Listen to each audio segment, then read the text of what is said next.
I have a lot of things that I'm juggling this week. Not only are there 3 movies that I want to talk about and see, but also I'm part of a dance show that is going to be performing this week. And we're running through rehearsals and all that jazz. So juggling, going to see these movies, talking about and reviewing them, and also being part of this dance show, I've got a lot going on.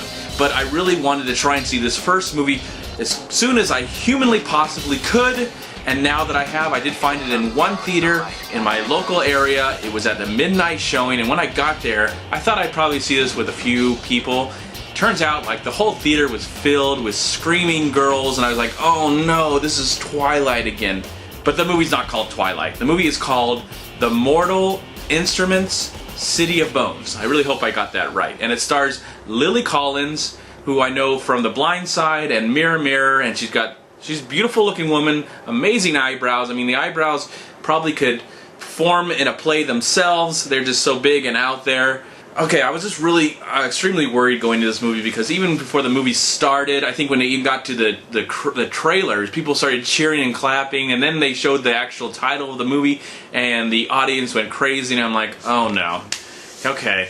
I wasn't excited about this movie at all before seeing it, and I'm not excited right now. I don't really want the Twilight experience again. I'm really tired of this story structure where there is a love triangle going on, and it's between Beast and the real world and this fantasy world and werewolves and vampires and demons. Oh my! But the movie started to unfold, and I think there's some things that I did enjoy that I can recall right now, that there wasn't really any text saying, okay, this is what this is going to be about, or a narration. I don't remember a narration. If there was, I'm mistaken, I apologize, but I remember those things. It just seemed like, okay, it set up the rules really quick, it showed us the characters, and then got right into the action. The movie looked good, the special effects overall looked like CGI, but sometimes it looked pretty cool. I didn't mind that it kind of looked like CGI. There's a lot of creature feature stuff going on, because in this world that they set up, it's the real world, but in this world, demons and vampires and werewolves, they exist in some fashion, but not zombies. No, zombies don't exist. Okay. Was that supposed to be a joke because we have this huge zombie craze going on right now? The movie did have a sense of humor from time to time, and it did hold my attention, surprisingly. Even with the really cheesy love story goes on that has kind of a twist to it that I don't know if some of the audience members got it. It was kind of creepy and weird, and overall it didn't bother me as much as the Twilight movies bothered me, because I did like some of the characters, even though most of them weren't really fleshed out.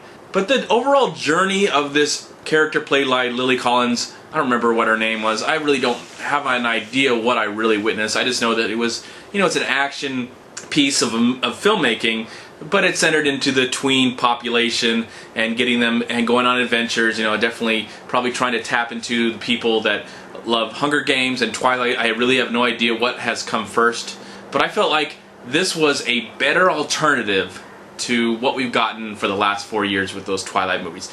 The movie does look good. I mean, the production value, the art direction, the special effects, it all really looks good, and the movie is about 2 hours, and I did not find myself bored until the very end when it got really convoluted and started to just go on in this weird direction, and then, went on and on and on. It could have tightened that up a little bit, especially when we learned about these characters and what all of this stuff means. But in the end, I was surprisingly entertained by what I was watching. And I heard that this movie is going to be greenlight. A sequel, I should say, is going to be greenlight. So I would be interested to see that sequel. Maybe they can develop on the story a little bit better and get us to really start to care about these characters, even try and remember their names and what the whole reason of this being is. I mean, I think this movie is definitely for the audience that actually read the book instead of the people just an average Joe like myself going in to see the movie. It's definitely for the people that have read the book. They probably know the mythology better. But I felt as an alternative what we've got in the past, this is a much better alternative. It's not a great film by any means, but it's not a bad movie, and it held my attention, and I thought it was okay. I liked it. I did find this movie to be okay, and I liked it. Did I say that? I liked it. Liked it. I'm gonna give The Mortal Instruments, City of Bones, 3 stars. I'm MovieManCHAD. Please like, comment, and subscribe to my channel. I'm also on Twitter, and I'm on Facebook. And please go to WeLiveFilm.com and subscribe right here on YouTube to We Love Film. And if you love fantasy movies with romance and fake Hollywood setup for the tweeners, but sometimes you would like to see a real romantic movie unfold on the screen, I highly recommend you check out MoviePaths.com. Thank you again for watching, and I've got to go to bed. It's like 4 o'clock in the morning. Later. Peace. I gotta edit this thing.